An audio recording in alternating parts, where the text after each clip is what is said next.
नमस्कार साथियों, उपदेष्टा के इस ऑनलाइन कार्यक्रम में आपका स्वागत है। ये हमारी सीटीईटी साइंस की क्लास। ये क्लास सीटीईटी, यूटीटी, यूपीटीटी और सभी टीचिंग एग्जाम्स के लिए उपयोगी रहेंगी। ये कुछ चीज़ें हैं, आप हमारी वेबसाइट उपदेष्टा.com के माध्यम से हमसे जुड़ सकते हैं। तो चलिए हम आज का अपना टॉपिक शुरू करते हैं। तो चलिए दोस्तों, हम आज का अपना टॉपिक देखते हैं, फैट।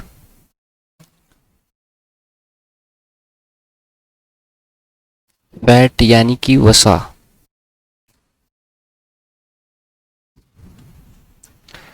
कार्बोहाइड्रेट की तरह ही फैट भी कंपाउंड होते हैं CHO के। ठीक है।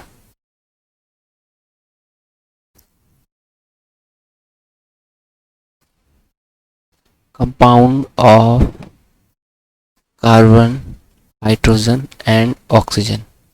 ठीक है। इनका जनरल फॉर्मूला होता है, general formula of fat, the C57 H10O6। इसके जो फैट के जो सोर्स होते हैं उनको भी हम लिख लेते हैं यहाँ पे। तो बताइए कौन कौन से सोर्स होते हैं। एक होता है घी, और घी में क्या होता है, मैक्सिमम फैट होता है।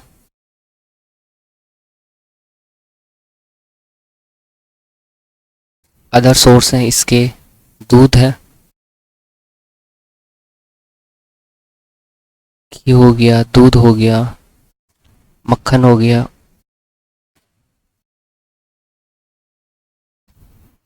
और हो गया बटर हो गया। अदर सोर्स हैं वनस्पति तेल, ठीक है, वेजिटेटिव ऑयल, वनस्पति तेल, और होता है मूंगफली।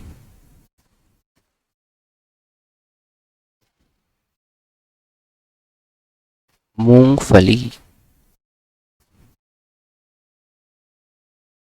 मूंगफली में क्या होता है, प्रोटीन और फैट दोनों होते हैं। ठीक है।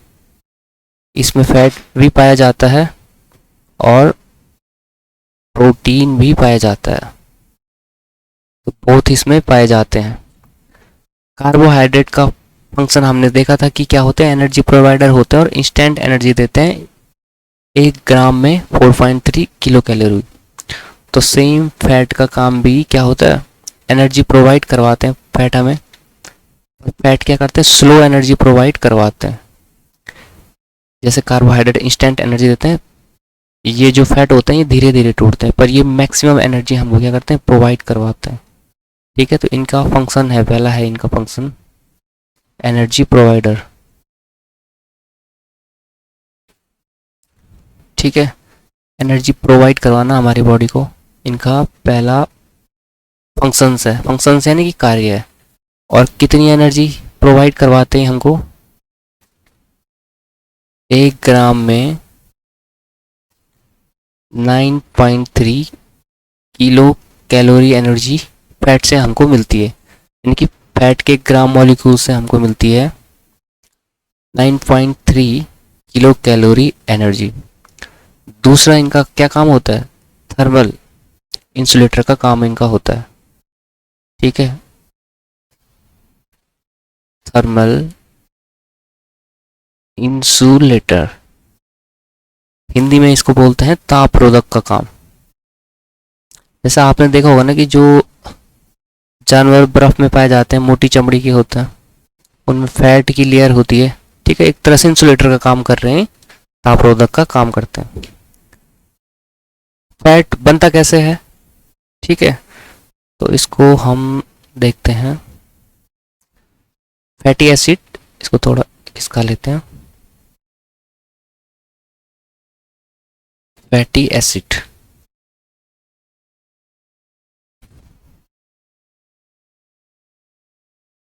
फैटी एसिड के 3 मोल। ठीक है। यहाँ पे मैं लिख रहा हूँ, दूसरी पेन से लिख लेते हैं इसको। फैटी एसिड के 3 मोल, ठीक है।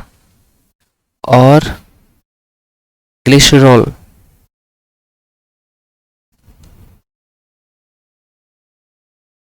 इसको भी डब्बे के अंदर रख लेते हैं। फैटी एसिड के 3 मोल, ग्लिसरॉल का 1 मोल। तो थोड़ा ऐसे, तो ग्लिसरॉल का 1 मोल, तो ये मिलके क्या बना देता है आपका, फैट का 1 मॉलिक्यूल बन जाता है फिर, ठीक है। 1 मोल, ठीक है। तो जब 3 मोल फैटी एसिड 1 मोल ग्लिसरॉल मिलता है तो उससे बनता है 1 मोल फैट, ठीक है। और फैटी एसिड क्या होते हैं, इसको मैं यहाँ पे धीरे से लिख लेता हूँ।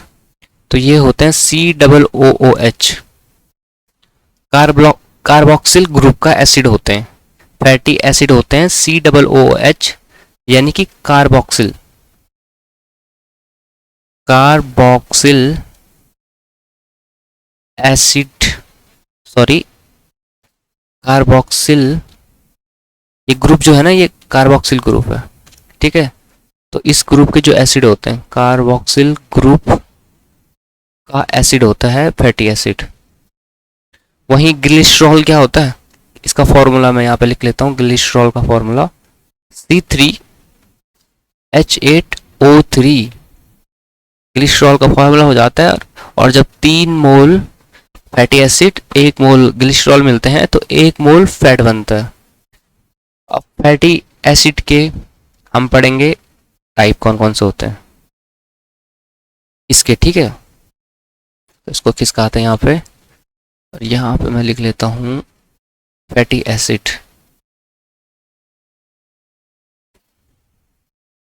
तो फैटी एसिड होते हैं 2 टाइप के।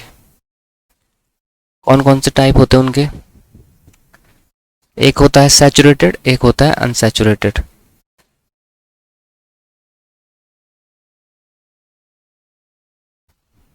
थोड़ा लाइन वाइन तिरछी है, पर चलिए इससे कोई फर्क पड़ता है नहीं।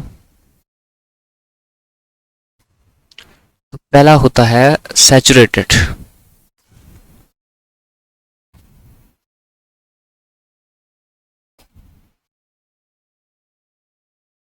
सैचुरेटेड फैटी एसिड, और दूसरा होता है अनसैचुरेटेड फैटी एसिड। इसको भी लिख लेते हैं।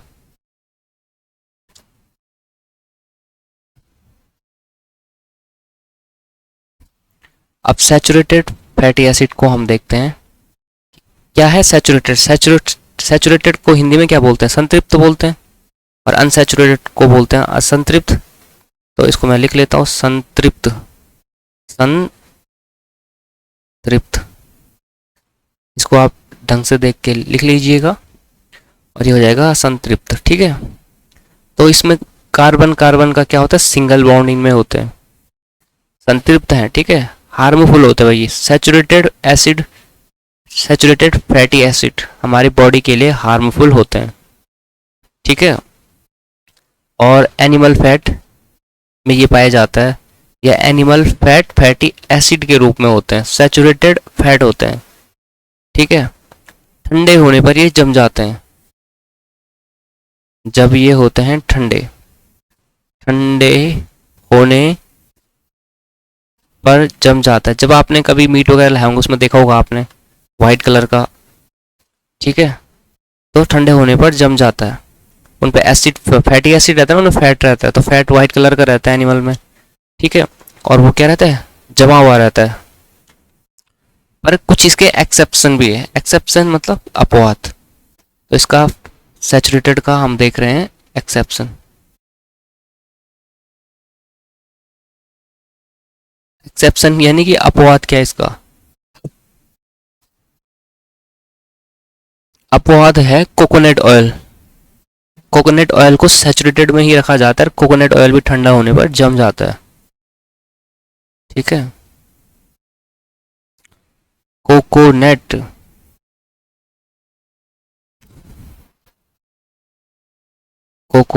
ऑयल, ठीक है। अब हम देखेंगे अनसैचुरेटेड को। अनसैचुरेटेड मतलब असंतृप्त। तो असंतृप्त में क्या होंगे, कार्बन की बॉन्डिंग डबल बॉन्डिंग होगी क्योंकि सैचुरेटेड नहीं है, और ये भी हार्मलेस होता है। हार्मलेस तो क्या ही कह सकते हैं हम, पर सैचुरेटेड की अपेक्षा कम ये हमारी बॉडी को हार्म करेगा।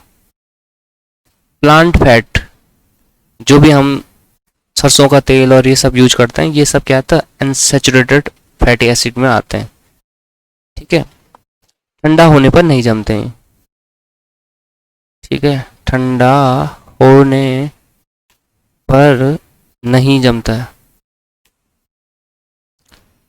पर यहाँ पे भी एक एक्सेप्शन आता है, एक अपवाद यहाँ पे भी आता है, एक्सेप्शन। कॉड फिश जो होती है ना, उसके लीवर में जो ऑयल पाया जाता है, तो वो यहाँ पे आता है अनसैचुरेटेड में, जबकि उसको आना कहाँ चाहिए था, एनिमल फैट हमने ऊपर पढ़ा था। ठीक है, इसको मैं लिख लेता हूँ, कॉड फिश। कॉड फिश के लीवर में एक ऑयल पाया जाता है,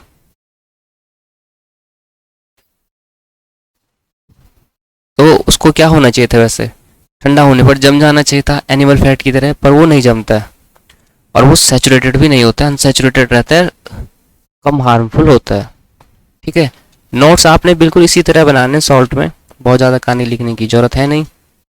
इसकी यहाँ पे बात आई है तो कुछ एक दो चीज़ें हम देख लेते हैं।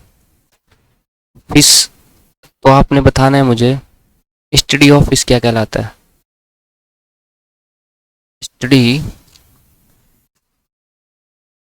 क्या कहलाया जाता है, study of fish. Study of fish को कहते हैं इथाइलोलॉजी। ठीक है, प्रोडक्शन ऑफ फिश क्या कहलाता है, बिल्कुल जो चीज जहां पे आएगी हम उसको वहीं पे ही डिटेल में क्लियर करते हुए चलेंगे। Production, production of fish, production of fish ये कहलाता है पिसिकल्चर।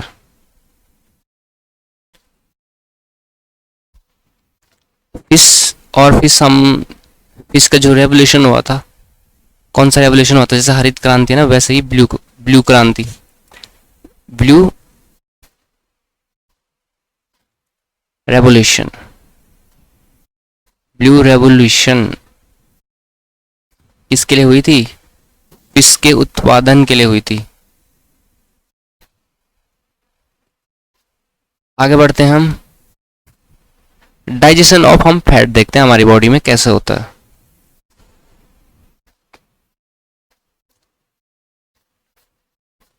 हमारी रिकॉर्डिंग, तो ब्लू रेवोल्यूशन यानी कि फिश के लिए ये हुआ था।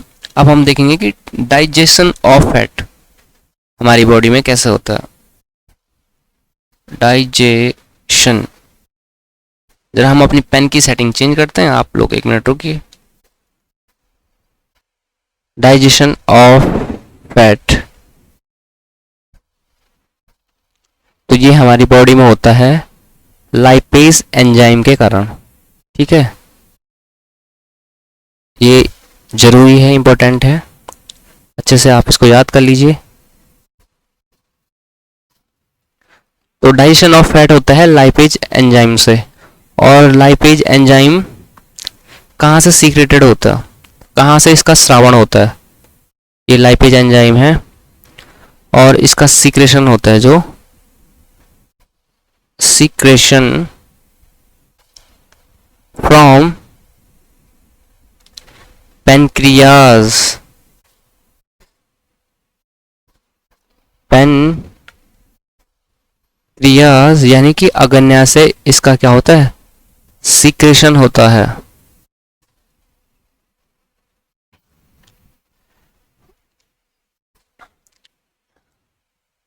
अब हम देखते हैं कि फैट, एक चीज मैं आपको इंपॉर्टेंट इसमें बता लेता हूँ, इसको थोड़ा ऊपर खिसकाते हैं, उसके बाद हम देखते हैं। वेज ऑयल होता है ना, जो वनस्पति तेल, वेज ऑयल वनस्पति तेल आप लोग लिख लेना हिंदी में, तो इसको वेजिटेटिव घी में कैसे बदला जाता है, इसको मैं एक लंबा सा तीर बना के यहाँ पे लिखता हूँ, वेजिटेबल घी या वेजिटेटिव घी। ठीक है, वेजिटेटिव घी क्या होता है, जैसे आपने डालडा जानते हो, आप डालडा को एक घी की तरह होता है, हार्ड होता है, वो सुपर सैचुरेटेड होता है और हमारी बॉडी के लिए बहुत हार्मफुल होता है। तो उसको कैसे बनाती हैं कंपनियां, उसको हम देखते हैं। हाइड्रोजन गैस, ठीक है, पास करवाते हैं यहाँ पे। देखो आप आराम से इस चीज को समझो आप, हाइड्रोजन यानी कि H2 गैस पास कराई जाती है, ये प्रोसेस हो रही है। और किसकी प्रेजेंस में पास करवाई जाती है, देखो आप, निकिल मेटल,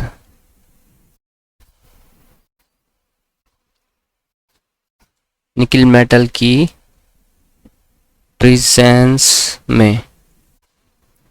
और कितने डिग्री सेंटीग्रेड पे, 150 से 170 डिग्री सेंटीग्रेड पर।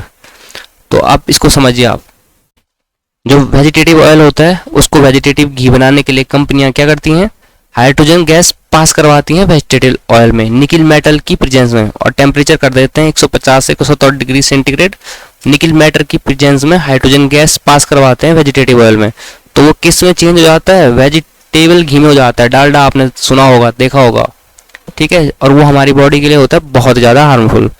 तो ये क्या होता है, सुपर सैचुरेटेड होते हैं। वेजिटेबल जो घी होते हैं इनका बिल्कुल आप उपयोग मत करिए, ठीक है, सुपर सैचुरेटेड ये होते हैं और हमारी बॉडी के लिए सुपर सैचुरेटेड हैं तो बहुत ही ज़्यादा हार्मफुल होंगे, वेरी हार्मफुल भाई। बिल्कुल भी आप इनको मत खाइएगा कभी।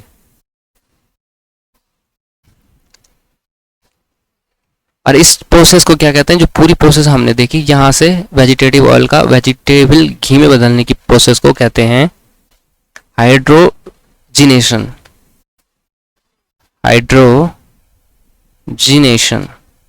ठीक है, इसका क्या करा जा रहा है यहाँ पे, हाइड्रोजन को इसमें हाइड्रोजिनेशन किया जा रहा है, इसका हाइड्रीकरण किया जा रहा है, एक तरह से हाइड्रोजन मिलाया जा रहा है।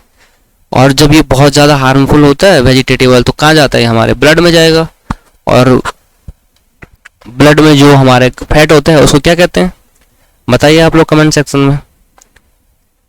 फैट इन ब्लड, तो बहुत छोटी चीज़ है, आपको पता होनी चाहिए।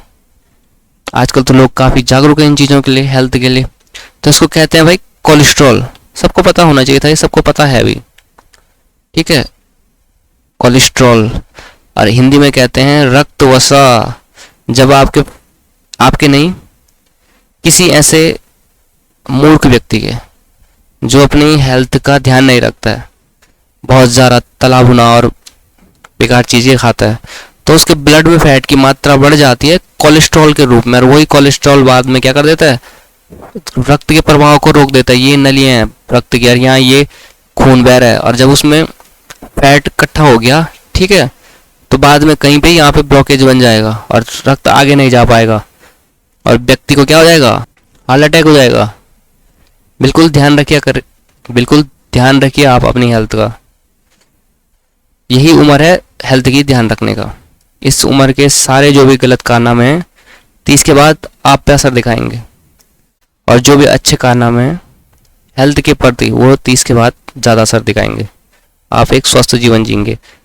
साबुनीकरण भी देख लेते हैं हम, यहीं पे ही जो चीज़ें आ रही हैं हम टॉपिक बाय टॉपिक उनको निपटाते चलेंगे। ऐसे नहीं कि एक अलग से चैप्टर बना के हम पढ़ रहे हैं चीज़ों को, बिल्कुल आप यहीं पे ही नोट डाउन करें, यहीं पे ही उन चीज़ों को समझ चाहिए।